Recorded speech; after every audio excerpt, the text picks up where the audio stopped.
I'm sure nakapasa naman mo tanan sa mga kuan na nagkakalat na ansani sa Facebook, sa kuan tanan bisag asa na si pangkalat atong news na kuan.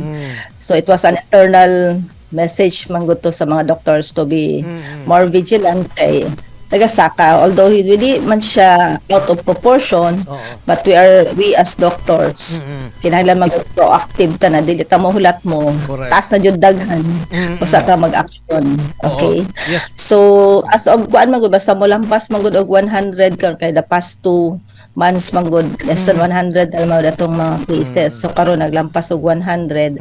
That's why we have to inform our doctors to be more vigilant. Yes. Is a surge a possibility always, no? Oo, it is always a possibility manggod labi na karon kay nag-no mask na manggod ta, no? Bisag asa. Mauron. No mask. So, mao na ang danger manggod ana is pwedeng mag-surge usab, especially kay ang COVID. Kusog mutate, no? Di ba sa India gani karon na po'y surge kanya lahi na po na strain katong XBB.1.16. Nagamutate gyud ang virus, Doc, no? Mao gina yang nature nagamutate gyud ang virus. Murag kaning virus na ni manggod mo na lisod siya i-control kay kusog siya mag-mutate, no? So, sige siya mutate ba? So mao nang problema kay ang atong vaccine syempre is protected for mostly this kind of strains, no? But hopefully kaning bag-o na Omicron na mas daghan, although naapod ni sa lain countries, but mas daghan jud karon sa India, dili makasulod sa ato, but because travel naman ta is open, no? Daghan na nagbakasyon ato gawas sa mabalik. Ang uban pag nagdala og imported na virus, so mao na siya ang problema. That's why pag summer, Doc, should we go back to the karaan nga new normal vaccine, booster, face mask, distancing, hybrid learning, etc. Dapat mabalik ta ditong napita? Ang among gina-encourage lamang good is mag-wear ng mask. Hangtod ron. Pinakuha mo sa enclosed areas or kung crowded areas, because as much as possible man good diba discourage na to gyapon ang crowded areas. Nya kay syempre di man nato malikayan kay bakasyon lagi. Tapos tanang tao gusto mag-enjoy balik.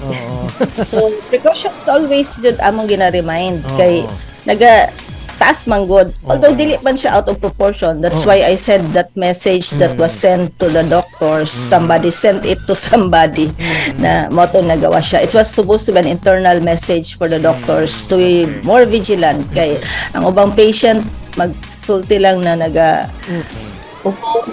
mild lang na ubo na, so you'll think basig flu lang.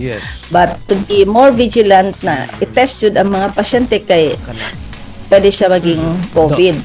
Kadaghanan ba sa ato, nag-test na sa balay, so kaning mga result o mga data that we get is mga plus minus mga 20% manggod ni siya kay ang uban pwede magud mo palit na ana mag self-testing, kadaghan manawag sa ako, nag self-testing na sila na positive.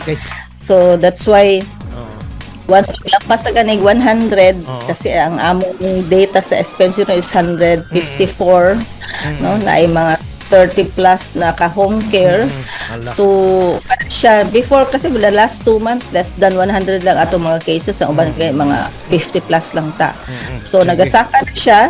So we have to proactive man ko, dili ta mahulat na dito na out of proportion o sa ta mag-warning sa atong mga doctors. I agree. So that's why it was warning to the doctors to be more careful and more vigilant and make sure that ang mga tao o mga patients ma-check usab for COVID. Kay just the other day na sulod sa among hospital, wala siya symptoms but positive sa COVID for surgery unta siya.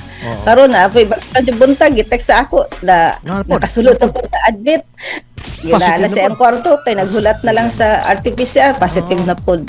Doc, so, not much time, Doc. Any final word, Doc? Any final advice? Sorry.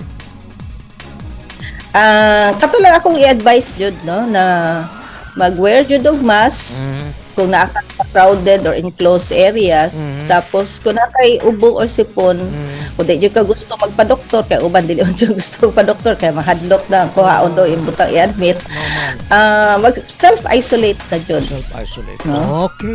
Salamat kayo Kung ni pwede Doc. magpa-test para kabalo ka kung COVID ba na o dili. Para kung dili COVID, so dili ka mahadlok na magpa-doktor. But ideally, dapat yun magpa-doktor ka kung nakay-gibati. Okay. So amping Tapos, amping tang tanan. magpa-vaccine. Amping tang tanan, Doc. Salamat kayo. Thank you, Doc. Amping lang dyan, tanan. Kay basta bakasyon karon na mosaka na pod, nagasaka na pod, so dili magugulol sa imong katapad na positive or dili.